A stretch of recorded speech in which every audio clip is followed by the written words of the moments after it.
So other than that, I hope you are enjoying your fine rain mosas, and the man who has inspired us to drink Rainier.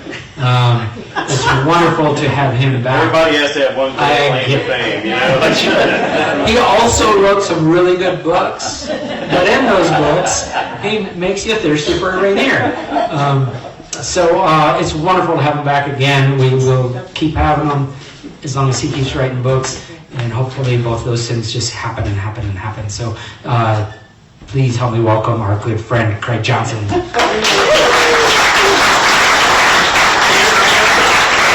what are you going to do? Tell a beer story right off the bat. Okay, right? I can't remember when I was here in the spring. Did I tell you guys the story about Lou Diamond Phillips going into the Cowboy Hall of Fame? No. Did I bore you guys with that one already? Oh, okay. All right. I'll give you the Reader's Digest version so you won't be too bored. Lou calls me up and he goes, "Hey, I'm being inducted into the Cowboy Hall of Fame down in Oklahoma." Like, and he says, you know, I got to get somebody to do an interview and to introduce me, like, and interview me. Like, and he said, "You're the only cowboy I know. Like, is there any way you could come down and do this?" And I was like, "Absolutely, be happy to do it." Like, and so I get down there, and the guy I was doing it with, like, it was a fella who you don't know, but you know his grandfather, Wyatt McCrae. His grandfather was Joel McCrae. And he's a great guy. Like, you know, we really hit it off. Like, we're having a great time and everything. And it's the rehearsal.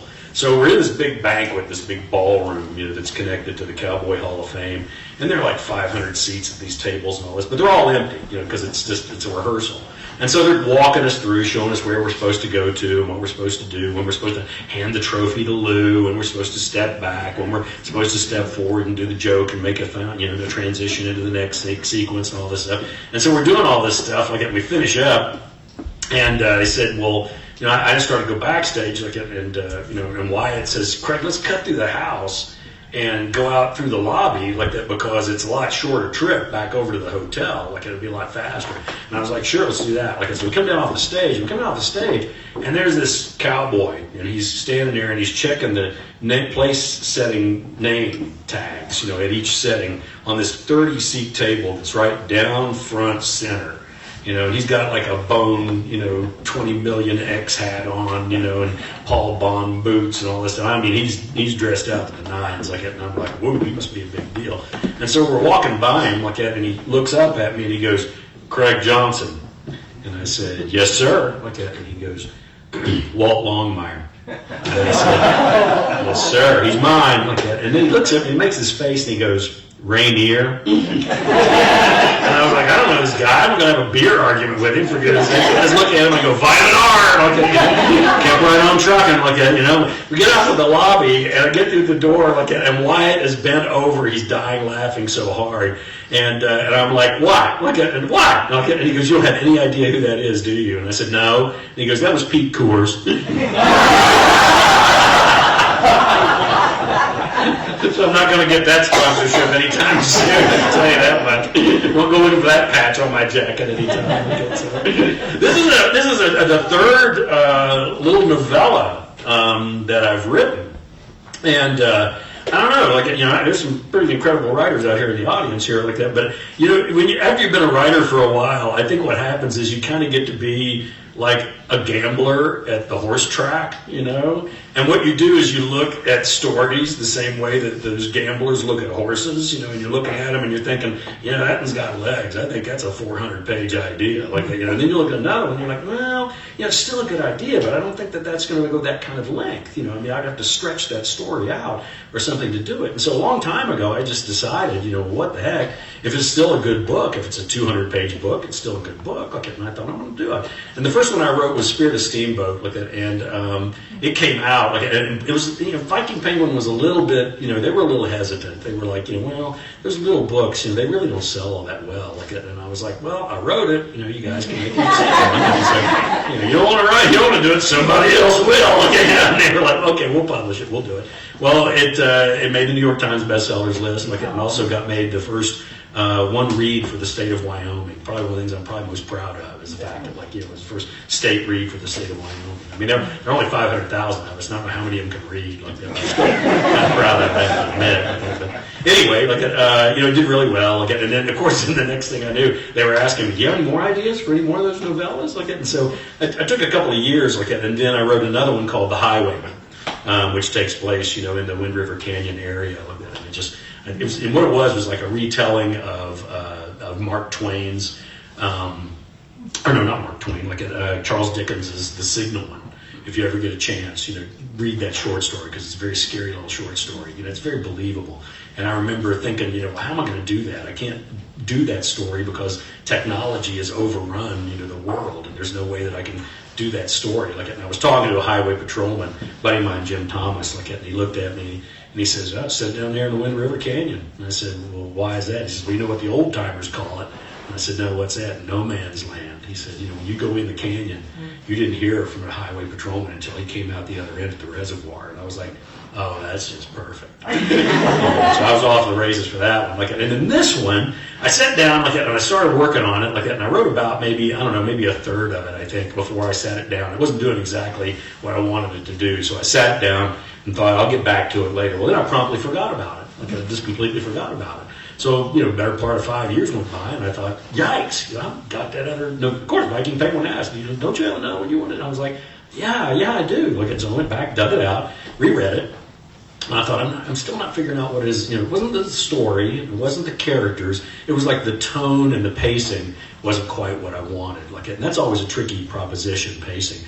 And so I thought, what you need to do is find your acknowledgments. I'm kind of odd because one of the things I do is I write the acknowledgments for my books before I write the book, and which doesn't make any sense at all. Because what you're doing basically is thanking everybody for helping you with the book. Well, if you haven't written it yet, you don't know who's helping me at all. And so the thing I always do, if you read the acknowledgments in my books, first thing I do is always tell you why I wrote the book, right? And so I went back, dug through the documents, found it. There it was. And of course, the first name that popped up right there in the very first paragraph was a fellow by the name of Alistair MacLean. How many of you guys remember Alistair MacLean? So you guys are readers, so you remember it like that. But a lot of people don't. A lot of people don't remember him. He was a Scottish writer and wrote the majority of his stuff in the late 50s and the 60s and 70s. And he was really great at what it was that he did. And if people don't know him as an author, all you have to do is start rattling off all the movies that they made from his books. Like Force 10 from Navarone, Ice Station Zebra, Where Eagles Dare. And there were all these incredibly I remember reading these things when I was a preteen. And there were all these exotic locales, with these teams of individuals going in trying to accomplish a goal, and things go all to hell, and you never knew who was who until you got to the very last page of the damn book, which I really enjoyed. And also, the majority of these books were about 270 pages. They weren't that long. And I've gotten into trouble in the mystery community because I have referred to modern thrillers as, mysteries with lobotomies, because it seems like, if you're not an idiot, you know who did it in the first two chapters, and then you got 470 pages of chase is what you got, and it takes a certain author to be able to pull that off. It's really kind of tricky. And so I'm not a big thriller, reader anymore, but I really love this period of those the 60s and 70s because they hit the ground running and it was a straight shot all the way through, and you were guessing the whole time who was what and why these things were happening. And so I started thinking about that, and if I thought, well, if I'm going to do one of those with Walt, where's the most exotic locale that I can come up with, for Walt? And I thought, well, he was in Vietnam, and then of course the provost marshal shipped him off to Johnston Atoll, for the remainder of his service. Now imagine that, being so bad that the head of the Marine Corps kicks you out of Vietnam, all right? Just think how bad you have to be. So anyway, by the time he gets through with both of those two locations, he decides, you know what, I'm going to go somewhere, I'm going to cool off is what I'm going to do. So where does he go? The North Slope of Alaska at the winter equinox. So it's 60 below zero, 70 mile an hour winds, and it's absolutely brutal. And he's up there, and it's even mentioned in The Cold Dish, the very first book from 20 years ago, about how he did security detail on one of these oil rigs. And anyway, he gets up there, and it's a different Walt. And all the books are written in first person, so you're kind of in Walt's head, and hearing Walt's thinking and all of that. Well, in this book, it's a very world-weary, cynical, kind of a smart-ass kind of Walt, which is very different because Walt's generally never the smart-ass in the books, and in this one he is. The other thing he's doing is he's drinking way too much, which happens when the nights are like 6 months long. Like, and so he's up there and he's drinking way too much. Like, and so his ex-fiancée, Martha, who later becomes his fiancée again and gets married to him, sends somebody up to pose an intervention on Walt and his drinking. Well, now, who are you going to send to intervene with Walt Longmire and his drinking? It's got to be Henry Standing Bear, right? Okay. And so Henry comes up, see if he can, wrestle the bottle away from Walt. He gets up there, and they're in this room on the oil rig, like at Walt's room, with the two bunks on either side, and they've got a chess sitting in the middle of the room, and they're playing chess for 2 days. And finally Henry says, I've never been to Alaska, and I'd really like to see something more of it than just this room. It's kind of quiet. Like at Molson, we don't ever say the Q word, all right? And of course what happens is they get this opportunity to go out, and it's a federal geologic team that's going out, because what's happening at this point in time in Alaska, right there in that spot in Alaska, is the Arctic Refuge proposition is coming in for I think it's 440,000 acres that they're going to put aside, as a preserve. And but they're trying to, all the oil companies are trying to get a toehold in to be able to still drill there. And so they're sending out this geologic team to do these ice core readings. And so everybody's going on this flight, to go out and land this thing. And so they're in a C-119, which, if you know what that is, it was actually developed in World War II, but then they used it forever afterwards. And it's the one with the clamshell openings in the back. And they say they close, but they don't, not really. They keep you from falling out mostly, but they're kind of loose. And so anyway, they're back there, chained up, with this thing, and this Thiokol buggy that they've got. And they fly into this area and they land the plane. They get the buggy out, and they're going to go out to this one special spot on the ice, to get these ice core samplings, and they get out there, and they take the Thiokol, and they're going along, and they run into the biggest bear they've ever seen in their entire lives.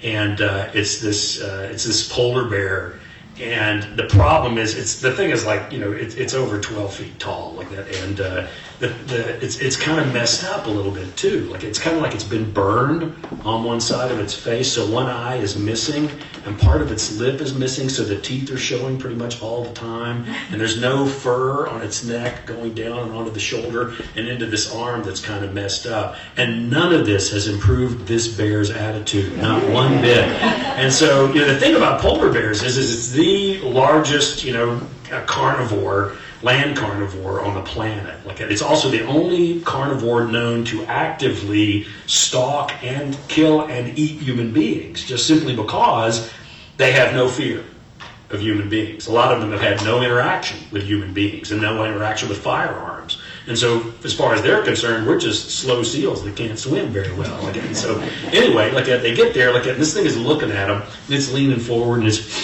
sniffing at them. It's never smelled exhaust. It's never smelled, human beings or anything like that. And so Walt's looking at Marco, the guy that's driving the Thiokol, looks over at him and says, "How fast can polar bears run?"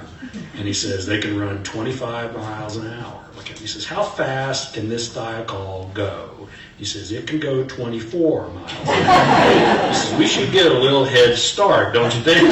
And so they're kind of dodging, this monster of a bear. And get away from him. And so they get away from him, but then of course things start happening, which is always what happens in these type of books. There's a weather front that comes in. What it does is it flips the C-119, crashes it, slides it on the ice. The Thiokol is lost and gone. They don't even know where it is. The ship starts breaking through the ice, and sinking. This plane does. And so and it's night, it's dark, it's 60 degrees below zero. And even with these immersion suits on and everything, they're going to die if they stay out on the ice. Well, the engineer radio guy had done a radar ground reading after he had sent out the alert to let them know exactly where they were to come pick them up and get them. And he says, "There's something about 3 miles northeast of our location." He says, "I don't know what it is." He said, "But it's something." And all the old hands are like, "Oh, it's a drift." or something, you idiot. There's nothing out there, for goodness sake. And so he's like, no, this reads differently. There's something out there.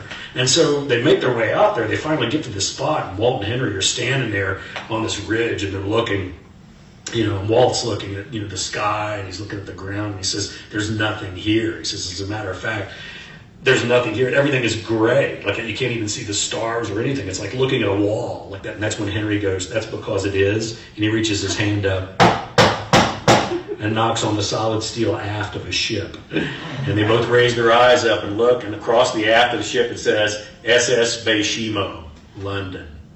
If you don't know the story of the SS Beishimo, the most legendary ghost ship of the Arctic, let me explain it to you. It was built by the Swedes at the turn of the century, like that, for the Germans. The Germans had it. And then World War I happened, and so they had to give it up as reparations, for First World War to the British. The British took it, and they used it for the Hudson Bay Blanket Company, is what they did, the Hudson Bay Company. And what the ship would do was, little SS stands for steamship, is what it stands for. And it was just a little tramp steamer, was what it was, and it would go up through the north coast of Churchill, and up above the coast of Canada, all the way across over Alaska, through, the Beaufort Gyre and the Arctic Sea, and back down again, through the Aleutians and back in to safe water. And the trick was, this was a ship that was not built for this kind of work. It just wasn't. It's not reinforced, its hull, nothing. No ice-breaking capabilities, nothing. And so the trick was, you had to get in early enough in the spring on one side and get out on the fall on the other side before the big ice started caving in. Well, there was one year, I think it was 1932, they didn't make it. They got stuck. It was off Barrow, I believe it was. And the ice came in and trapped them. And there was no way out. It was going to crush that ship and sink it. And so they called in, radioed in, and they had a plane land, and they got the crew and everybody, and the captain and everybody off the ship, and they all flew south and got away. They came back in the spring, and of course, ship's gone. It's not there, and so it's on the bottom of the ocean is what they're thinking, right? 10 years later, there are these Inuit, and they're out there on their kayaks, not too far, from Barrow, and they see a ship out on the horizon. These guys could paddle, all right? And so they paddle all the way out to this thing, and it's not coming in, it's going out, okay? And so they get to it, it's covered with snow and ice and everything. They can tell it's like an old ship. And they climb up on this thing, they get up on there, and they take a bunch of paperwork from the captain's quarters and a couple of souvenirs and everything, stuff them all in the kayaks. They didn't have much room, and so they took all that stuff, stuffed it in the kayaks, went back to the mainland and handed it over to the government. The government's like, this is the SS Beishimo, for goodness sake. It's still out there, for goodness sake. And they're like, wow, that's just amazing, but now it's headed into the Arctic Ocean, and it's going to get crushed. It's going to die. This is the end of this. But that's amazing. Look at that you guys found it. 10 years go by. It shows up again. And this time, it was a boat with a motor. And also photographic equipment. And they went out, they get to it, they climb on board, they take some more souvenirs, more paperwork, they take photographs of it and everything, bring it all back, give it to the government. The government's like, it's the Beishimo, it's still alive, for God's sake. This went on all the way until 1969, 1970. That was the last spotting of the SS Beishimo, which was perfect for my purposes. So there they are, out on the big ice, nowhere to go, except for this ghost ship they've got to climb up onto, right? So they climb in this thing, they get into the captain's quarters and the mess, and they fire up all the coal stoves and get them going, and pretty soon it's nice and warm. They find 3 bottles of French brandy, and they're like, we're good! However long it takes them to find us, we're going to be fine. Except for the fact that they're not alone. And that's all you get today. You guys want a little reading? All right. I'll give you one. Here we go. This is actually, it's kind of indicative of who and where Walt is at this particular time in his life after being in Vietnam for 4 years. So I hope you enjoy it. Airborne, Knox City, North Slope, Alaska, December 22nd, 1970. Thunder Polar Pig was what they called her, and with good reason. She was loud, handled like a pig, and most of the guys said that they dated her at one time or another. She was a faded powder blue, and everyone assumed that she was a cast-off from the United Nations, which she was. The C-119 flying boxcar, a World War II developed military transport, was famous for its clamshell openings in the back, where a thiacol buggy sat chained to the floor. The Snowcat was somewhat vintage too, but a darker shade of blue, leading everyone to believe that it was cast off from Sunoco oil, which it was. For purposes of weight balance, the Cat was forward. The 7 of us sat in the paratrooper seats in the back, facing each other in our immersion suits, which guaranteed to keep you alive in frigid water at least for a couple hours longer if you weren't wearing one. I've been told that the clamshell doors of the C-119 seal, but they don't. They just kind of close enough to keep you from falling out. It was freezing cold back there, and in our immersion suits and parkas, you couldn't really tell who anybody was. But I already knew all of them but one. Henry, Roy Carlisle, the navigator, Mattingly, the radio and flight engineer, the company man, Marco Vasquez, the spotter-shooter, Blackjack, and the USGS survey guy, who I knew only by his unfortunate nickname. The pilot, Mike Bergstrom, and Jerry Boyle, the co-pilot, were up front. I looked through the periscope of fox fur surrounding my tightened hood and found Henry seated in the tub beside me with the hood of his N3B lowered. Is it everything that you hoped for in your wildest dreams? His eyes shifted to mine, but his head didn't move as he shouted back to be heard above the 2 Pratt & Whitney 14-cylinder engines that fought to carry us towards the North Pole. Even more! Unbuttoning just enough to pull the metal flask from my mottled sealskin parka I wore over the immersion suit, which I had also inherited from my dead predecessor, I couldn't help but notice how much surplus surrounded us. It made me feel like I was back in the military. It made sense. The military, or the big oil companies, were the only ones who could afford to transport equipment like this to the far ends of the earth. My musings were broken as my attention was drawn to the individual sitting farthest from us, his hands folded around a .416 bore Rigby, the high-powered rifle with a massive scope that he cradled between his legs. Blackjack was all I knew him by, and I wasn't sure if it was a nickname, a proper name, a first name, or a last name, or if it was an alias. He was a legend among the tight-knit group of professionals who made their living in the North Slope. In a world of renowned spotters, Blackjack was the best at what he did, and what he did was keep polar bears from devouring you while you attempted to do your work. When he got onto the plane in Nasquit, he had already been in here with the geologist from the U.S. Geological Survey. I'd waved to the small man, but he hadn't moved, and it was only later that I concluded that he was sleeping. He wasn't sleeping now, and I could still see his face, but I could tell by the way that his head was cocked that he was watching me through the large yellow-tinted goggles. I unscrewed the top of the metal flask with an Art Deco design on the side and lifted it in a salute, but he simply turned his head towards the side window of the revolving propellers, which threw ice off in chunks that echoed against the fuselage. Shrugging, I took a sip and then became aware of a gloved hand reaching across the cargo space. I lowered the flask and reached out the flask to a skinny young USGS team leader called Wormy by his coworkers. I yelled to be heard above the clamor of the engines. What they call you? Is that a nickname or a condition? Staring at myself in the reflection of his snow goggles, I watched as his lips parted in a struggling beard, revealing crooked but bright white teeth. A nickname, because I work with worms. I handed him the flask, which he took and upended before handing it back to me, sputtering in a New England accent. That's terrible! What is it? I lowered my balaclava and shouted back. A mixture of all the bottles that were left in my predecessor's desk. I screwed the top back on and tucked it away. I call it polar piss. He nodded. Truth in advertising. Yeah, but if you've got worms, that should get them. He shifted in his fiberglass seat and then unbuckled before standing unsteadily and traversing the catwalk over to our side and sitting beside me where we didn't have to yell. So you're the security guy. I am. I extended a gloved hand and we shook. Walt Longmire. What are you supposed to be protecting us from, Walt Longmire? Yourselves, mostly. Not polar bears? I threw a thumb towards the legendary shooter, now asleep against the corner. That's Blackjack's job. Wormy nodded towards the Cheyenne Nation seated beside me, who watched us impassively. I thought he was Blackjack. No, just a buddy of mine from the lower 48, vacationing. The kid shook his head just as if to clear it. Who do you work for? I tipped my cowboy hat back and pulled the sealskin parka, revealing the embroidered emblem. North Star. Oh, you're one of them. Meaning? You work for the oil company. You don't. No, both the USGS and the National Science Foundation. I gestured towards the interior of the C-119. Who's paying for the gas and the equipment and all of us? How come? He stared at me. You're new up here, huh? 2 months. Where before that?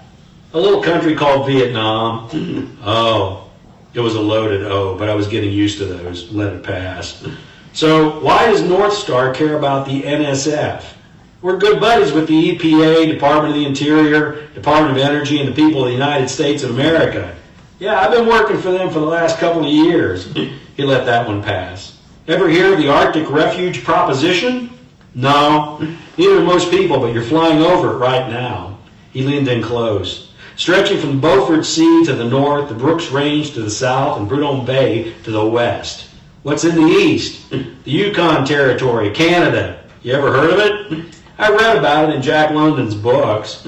He nodded. Your company wants some of the leases on the land, but we're working to have about 20 million acres deemed as a national refuge that doesn't allow any drilling at all. Okay. He stared at me. You don't care? Not really. There seems to be plenty of Alaska to go around. There won't be. What's that mean? Energy dependence. We're consuming about 12 million barrels of oil a day, and there'll be a lot more by the end of the decade. I shrugged. So we'll just import the stuff. For a while, yeah. But there are areas in the Middle East that are due for some political changes, and I don't think those people are going to want to give up their one bargaining chip for cheap. In the end, we're going to have to start upping production big time, which means using every available resource, including what we're flying over right now. So North Star is playing nice in hopes of getting into your proposed refuge, which you're not going to let them do. You got it. Good luck. What's that supposed to mean? It means that money is power, and when you're up against big money like the international oil companies, you're probably going to lose. Yeah, but we got the government on our side. You think that makes a difference, huh? I shook my head and smiled at the floor, watching my breath steam out and then disappear. Listen, kid, I just spent the last couple of years in Southeast Asia fighting the war, and I'm not sure I understand why. I watched a lot of really great guys give up their lives, and I'm not so sure they understood either. And all I know is that money is power, and power is money. And if you yank the sheet back at the middle of the night, you're going to find both of them in bed together. Wow. That's a shitty attitude. I leaned back in my seat, pulling my flask out again and raising it up for a sip. At least one tour in the making, but I think my personal philosophy has finally hit rock bottom.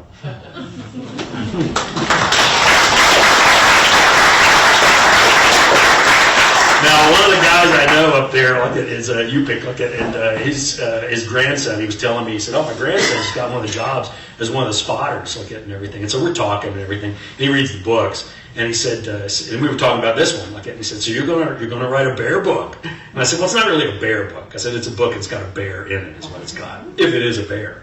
And he's like, wow, what color's the bear? And I said, it's white. And he was like, he backed away. He was like, ooh. And I said, what? Look at it. He goes, well, you know what they say about the color of bears. And I said, no, what's that?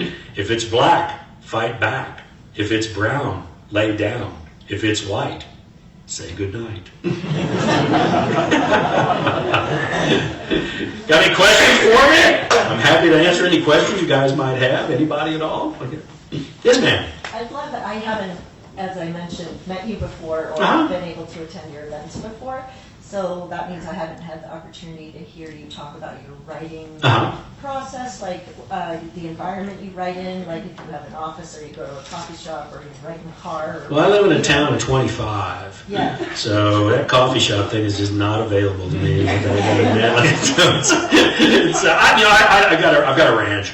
And I've got a little loft like that, that I go up into. I built the ranch myself because, my brother and I were slave labor because my dad and my uncle had a construction company, and so we bounced around all over the country, working for nothing. But we earned an education, in basic carpentry and masonry, and rough plumbing and rough electrical and everything, which is good because when I went to build my place, it's kind of out in the middle of nowhere, and there wasn't anybody to hire, to do it. So I kind of had to do it myself. But anybody ever built log houses. Like it's really easy. Like you fine tune them with a chainsaw.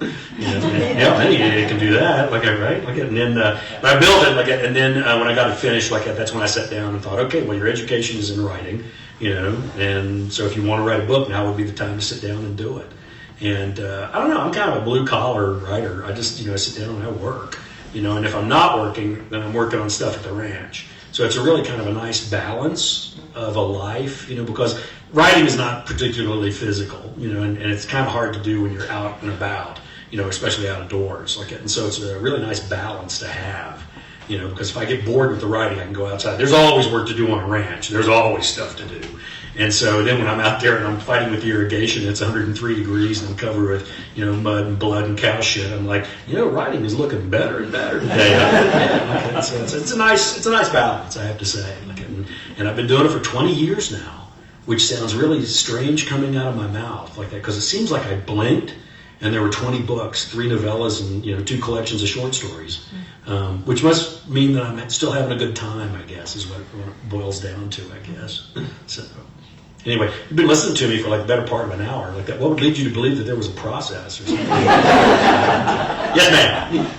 For your research, did you just do the research about things you wanted to talk about in the book, or did you go to Alaska? Oh, yeah. I go up there once a year. I kind of refer to Alaska as Wyoming on steroids is what I refer to it as. And it's, for me, that's one of the joys. Because Judy doesn't want me to go to Alaska that year. I'm like, well, it's research. I got to go. I'm sorry. Then I bring back 100 pounds of salmon and she's all okay with it. So it's not so bad. But yeah, I love going where Walt goes and trying to, at least marginally do the things that Walt does. I mean, I think if I tried to do all the things I've done to Walt, I'd be dead by now. And the other thing is, people always ask that question. They're always like, do you ever want to meet your characters? Do you ever want to bring them to life and meet them? I'm like, hell no. Walt would beat the shit out of me. He'd be so tired of my crap. So I didn't have that happen. But yeah, it's that's one of the joys, of what it is, as a writer that you do, is that, we're going right into my favorite time of the year, after the holidays, and I've got, about 15, 16 cords of firewood all stacked up around the ranch, and I'm in good shape, I got the hay all up, and the horses will be fine, and I'll be laying there on that sofa with, my shoes off, stretched across there, reading a book on research, and Judy will come by and say, are you going to do anything today? And I'm like, I'm working here, okay? But, and it's a joy. I think it's something I used to do all the way back from when I was a kid. Because where I found out about the SS Beishimo? I didn't include this, I didn't tell you guys about this. My father, it was in my parents' attic. I was in, my pre-teens, or older childhood. And my favorite quote about cleaning out attics is from Irma Bombeck, where she said, nobody ever succeeded in cleaning out an attic that could read, And there's a lot of truth to that, you get up there and you're like, oh, I remember this copy of National Geographic. Oh, that was a great book. I forgot about that one. And so you're useless at that point. And so anyway, my father had this magazine that he had subscribed to that was called World News Magazine. And it was black and white, and it had, these really incredibly well-written articles and these line drawings that, just really spoke to my imagination, at that point in time. I didn't need photographs. Those line drawings were infinitely, more attractive for me like that, because they left something to your imagination, and you felt like you were seeing something from another time period like that. But anyway, there was an article about the legendary ghost ship of the Arctic, the SS Beishimo. And I saved that article. I tore that article out and threw it. I've got a wood file cabinet, which everybody refers to as the black hole of Calcutta, because I've got newspaper articles, magazine articles, photographs, all kinds of wild stuff in those 6, file folders. And they're all chock full of stuff that's just waiting, for that opportunity, to be that key element of the story. And this one, I'd written up to that point, where they were lost and they couldn't get away, and they were out on the big ice. And I thought, this is going to be a really boring book, because this is going to be out there on the ice getting picked off one by one, by this spirit, bear god, the Nannerlook, which is the bear god of the Inuits, basically who punishes hunters of ill faith, which I found very intriguing. And I thought, it's going to be a boring book. And then I was like, wait a minute. There's that article about that boat. And it just all fell into place. Okay? And so it was good that I set it aside, for 5 years and then came back to it. Somewhere in that Rolodex, I dug through the file cabinet, boom, there it was. Pulled it out, and it was just perfect for my purposes. So, you love when it falls together every once in a while.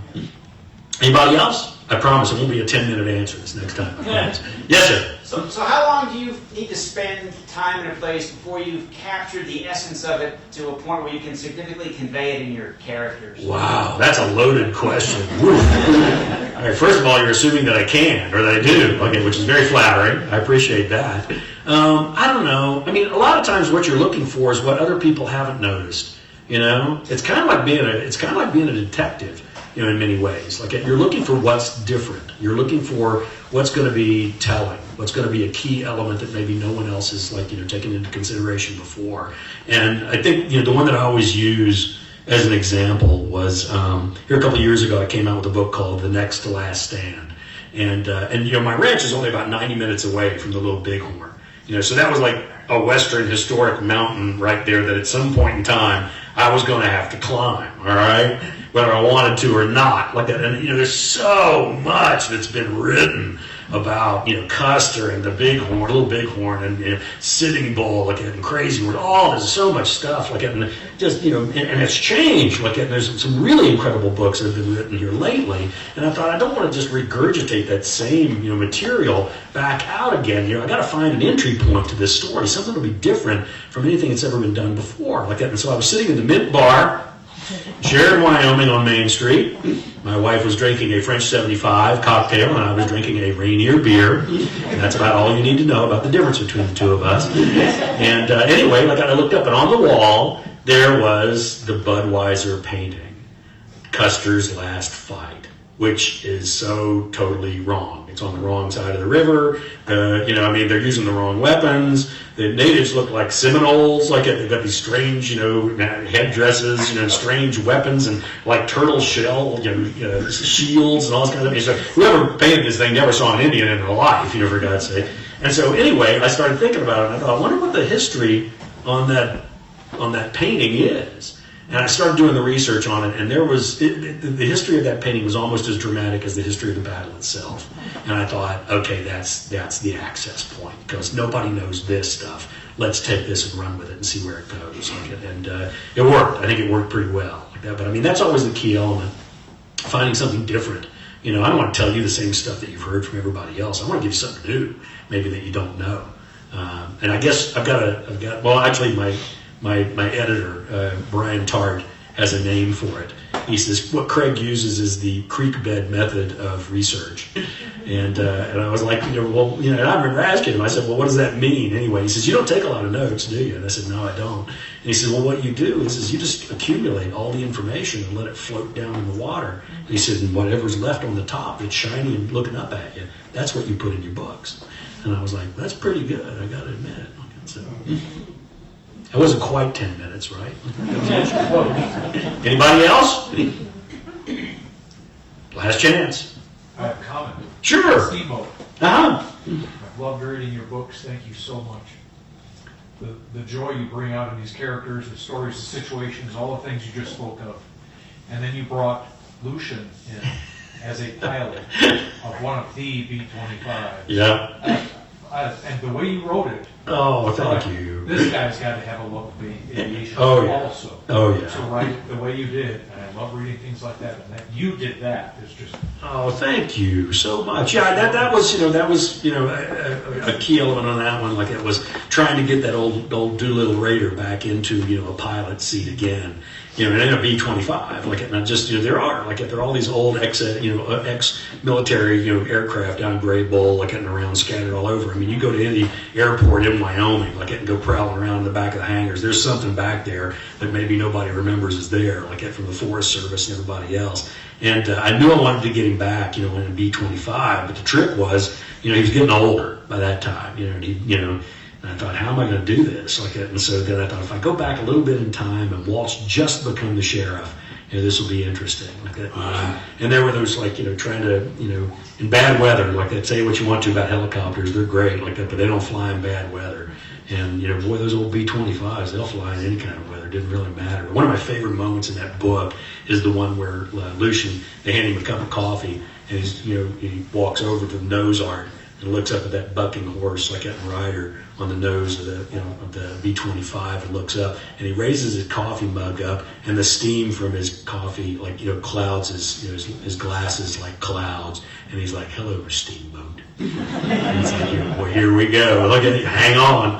So we'll see what happens. Like that. So, yes, ma'am. So I'm old. Me too. Hello. It's the alternative's pretty, not to be desired. Like this. So. I had the great fortune as a little kid to grow up in an old, well, it wasn't old at the time, but an airfield. Uh-huh. And you did a great job of describing Oh, thank you. I brought me back. Yeah, my dad flew, my uncle flew, and then we flew illegally. Because you get up there, you're the only ones there. Like that's who knows who's flying the plane, right? And so we had, my brother and I both had kind of an illegal love of aircraft. And so, but yeah, it was a blast to ride. Like that was a great one. I mean, the little novellas are really fun like that because they don't have the pacing of a full length novel, nor are they going to be as complex, as a full length novel with a lot of the sub plots and all of that. But if you got a story that you think is a good story, because I remember when I handed in Spirit of Steamboat, they asked me, they said, well, can we expand this? Can you add some more to it and make it into a full-size novel? And I said, I could, but it would ruin it. That's the whole idea. I said, I don't ever want to read a book where somebody's like, because I've been at writers' conferences, somebody say, yeah, the book's pretty much done, but I gotta pack another 70 pages into it, so it can be published. I'm like, ugh! I don't want to read that book. For goodness sake, you're just trying for a page count. So I gotta admit, I don't count words, I don't count pages, I don't do anything. I just write it. Whatever it turns out to be, it turns out to be. And it's nice because I am with a literary press, and they give me a lot of leeway. My contracts for the Walt Longmire books, you know what they say? It must be a mystery and have Walt Longmire in it. That's it. Okay. So that gives me a lot of leeway to get into a lot of trouble. So fortunately, I haven't jumped off ships yet. So we'll see what happens. Anybody else? Anything else you like? The new short story, I want to tell you real quick. Okay, if you're not signed up for my newsletter, I have this newsletter called the Post-it newsletter, which is named for the Post-its that Ruby puts on Walt's door facing, so he knows what he's supposed to do when he comes in the morning. And you got to go. I send you 5 emails a year, so it's not like I'm overloading your inbox. Trust me on this. And one of them is the Christmas short story that I send out every year. When you wake up on Christmas morning, there'll be the Walt Longmire Christmas story there, waiting for you. And I started out doing it here, I guess 19 years ago. And they published an anthology of them called Wait for Signs, which actually made the New York Times bestsellers list too. And then we're going to have another one next year with the addition of this Christmas story. And so you need to make sure you sign up for the newsletter. I don't sell your name or give it to anybody. And then you'll have the Walt Longmire Christmas story this year. I'll tell you about the short story real quick. We were doing a library event over in Tensleep. And then what happens, of course, when you go over the mountain, sometimes the weather is nice, sometimes the weather is not nice. And there was one year where we got buried, and they were like, "Do not try and go back over. You're going to bottom out, and you'll high center, and there's no way you'll get over." And so they got us a room at the little bed and breakfast that was right near the library. And the husband and wife, that run the little bed and breakfast, their big thing was baking. They do a lot of baking. And so we get up the next morning, and they had made this, get this, walnut cranberry sourdough bread, which is every bit as good as you are imagining right now. Okay, I was dying eating this stuff. And I don't know anything about baking at all. And so they started telling me about sourdough and how you have to have starter. And there are families that have starter that go back from generations and generations in their families and all this kind of stuff. And and the fact that you got to feed it flour and water and take care give it a standard temperature and all this kind of stuff. And I was it's alive. And they're yeah, they're microbes that they have found in these Egyptian digs. In these archaeological digs, microbes that they have found, yeast microbes in these clay pots, and they just threw some water and flour in, and the things came back to life. That sounds like a horror movie to me. What it sounds like, but I'm wow, that must be really good 4,500-year-old bread, And so I started thinking about it, and I thought, Ruby, Ruby has got like this heritage sourdough starter that's been in her family since they came up the Bozeman Trail, 150 years ago. And she has to go away on a Christmas cruise, and so somebody has to take care of Abraham, the sourdough starter, on Christmas Eve and deliver it to the Methodist Baking League, because there's no sacrament higher in the Methodist Church than the bake sale. And so I can say that because I was brought up a Methodist. Okay, and so anyway, Walt has to babysit Abraham, the starter, on a busy, very, very busy Christmas Eve. And so it was just a perfect nightmare for Walt to have to deal with. And I don't want to give too much away, but it's called Starter's End, is what it's called. And so make sure you sign up for that, so you can get it on Christmas morning. Open the last time. It'll make you laugh. I'm pretty sure it'll make you laugh.